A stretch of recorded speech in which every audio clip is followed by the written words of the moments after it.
On the transfers, there's a few to talk about when it comes to Chelsea. First one I actually wanted to ask you about was we had a super chat about it, is Ben Summerville to Chelsea. What's your understanding regarding this potential deal? Yeah, I presume that means Ben, Summerville to Chelsea. Yes. Summerville, because I'm not aware of a Ben Summerville, half me, half Crescencio Summerville. Not a good combination, although I was actually quite a good left winger for Oadby Owls in my day, until more physical people started shrugging me off the ball and I gave up and took up table tennis, which probably won't surprise any of the chat. But anyway, with Crescencio Summerville, about half the price of Michael Olise. And because Leeds didn't get promoted, there's a real window of opportunity there. And I think we're going to see a domino effect with the clubs that are looking at Olise pivoting to Summerville, either due to cost or the fact that Olise can only join one club. If, of course, he leaves Crystal Palace, we have to be really respectful to the fact that Palace are doing amazing at the moment. They finished the season strongly. Glasner's done a great job. So they won't want to lose Olise, but that complicated release clause that the player has to trigger is in place. And I'm not going to go into the details and the legalities and bore you, but it's really important to note that the release clause with Olise is higher, but is the same mechanism as the one that Chelsea failed to trigger. And they failed to trigger that because it's not something the club can do going to the other club, Palace in this case. It has to be Olise that triggers it. And it's complicated because you can't talk to Olise officially unless you're tapping him up without getting permission from Crystal Palace. Right. And before you talk to Olise and they give you permission to do so, you may not know all of the details and the variable elements and the complexities of the clause. And this is the problem that Chelsea ran into when they thought they triggered the old clause. Crystal Palace said, you can't possibly do that or know these details unless you've spoken to Olise. That's tapping up. And obviously Chelsea backed off. They deny they tapped up the player, but they backed off and Olise ended up signing a new deal. Summerville is easier. There's no formal release clause, but there's an acceptance from Leeds' part that they will listen to offers. And Leeds need to generate money because they're not back in the Premier League. So I expect Summerville to be available for somewhere in the region of 30 to 35 million. And Chelsea are one of the clubs looking. I think Manchester United could come into that conversation, even though they've not progressed anything definitively at this stage, but much cheaper. So if it's a balancing act financially, or they feel they're not going to get Olise, then they will enter into that conversation. And I would keep an eye on Newcastle as well, who are vaguely in the mix for Olise, but can't afford to pay the 60, 65 million at this stage. And again, Summerville is a budget option, and there'll be clubs looking to take advantage of the fact that Leeds didn't get promoted. Yes, absolutely. A very talented player. Lots going on around that. Liverpool as well, by the way, we should add, as I've reported many times, another one in the mix for Summerville. Yes. I've seen their name linked to him as well. On Chelsea as well, I know that you've also mentioned on Substack around Kirkes as well, the left back at Bournemouth could also be under consideration for them.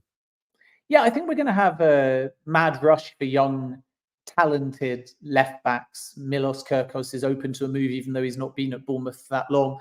He's only at this point been discussed internally and scouted, which doesn't mean a great deal. Clubs scout thousands of players. Scouting doesn't equal interest. It just equals due diligence. And I'll repeat that like a broken record throughout the summer. But Kirkos is somebody that Chelsea and Manchester United like as a profile. Rayan Aït-Nouri, well reported by many of my colleagues, is another name that has been looked at by Chelsea and again Manchester United. So we're seeing crossover, more crossover than I can remember in many windows. And that's just purely because Chelsea are after everybody. And if they see a rival in the mix, they think, hang on a minute, should we enter the conversation? So it's normal for them to kind of stick their oar in, even if they don't progress, because they just want a collection of all of the best young talent. So I think Manchester United and Chelsea both looking for a young left back. That's where the crossover of names comes from. Manchester United, Arsenal and Chelsea all looking for a young centre forward. That's where the crossover of names comes from. Newcastle and Manchester United and Chelsea all potentially looking for a winger. So again, we're going to get a lot of competition. which means it's quite unpredictable at this stage because everyone might have to pivot if they don't get their number one target. But also the last thing I would say, which is quite interesting, and I don't know how known this is, but the success of your recruitment model is not about getting your number one target. It's about having 5 or 6 deep targets, all of which can succeed. So clubs don't look at missing out on their top choice, even though it's just obvious from how they move who they chose to pick first, at least if it finds its way into the public domain. But if they get their number 2, their number 3, their number 4, they never bill it that way. Because you can't be going to a player and saying, look, we might come for you, but you're 3rd on our list, you're 4th on the list. So you spin the plates where the players feel you're giving them an honest and consistent narrative. You're not over-promising, but you're also trying to make it clear to everyone that you're an honest club, that you're a genuine club, that if you don't move, there's no bad blood. And it means that if you need to pivot, the players genuinely feel that they've had a consistent narrative from you. So one example of that, which is the thing that's less known, is Chelsea went for Michael Elise. We know that because it played out very publicly. So we can definitely say that he was higher on the list than Cole Palmer. But Cole Palmer was not the number 2 at Chelsea or the number 3 at Chelsea. He was 4th on Chelsea's list of possibilities. The others were kept secret. They then went for Palmer. But because Joe Shields has such a good relationship with Palmer, Palmer didn't feel like he was a backup. Palmer felt like he was a priority. But of course, he knew that they tried for Elise, and he knew he wouldn't be at the football club in that window if they'd have got Elise. But he still joined Chelsea. Why? Yeah. Because Joe Shields maintained the relationship. He was honest with the player, and the opportunity was too good to turn down. So now everyone lauds Chelsea because they got Palmer. But obviously, that's a rewriting of the fact that they wanted Elise.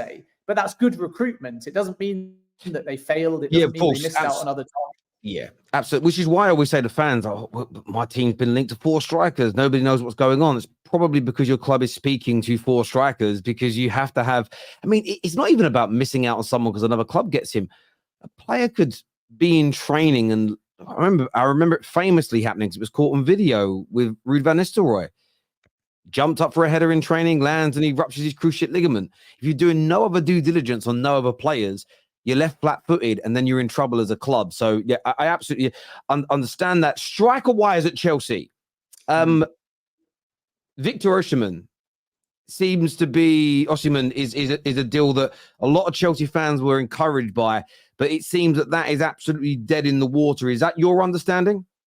Well, I don't think it ever started. So I've been consistent in my information that even though we heard these reports in Italy, and I respect my colleagues, of course, that something had started, Chelsea hadn't reached out to Napoli about Osimhen. And therefore, logically, they hadn't reached out about a swap deal between Lukaku and Osimhen.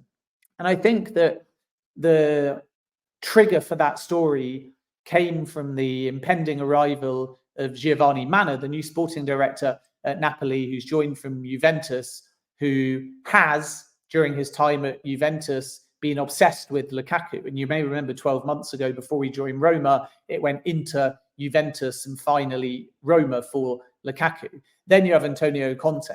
So Napoli are serious about Lukaku. That part is correct to my understanding. And Chelsea want 45 million euros, which is this 38 million pound clause that they've agreed to sell him for. And we wait and see if anything progresses.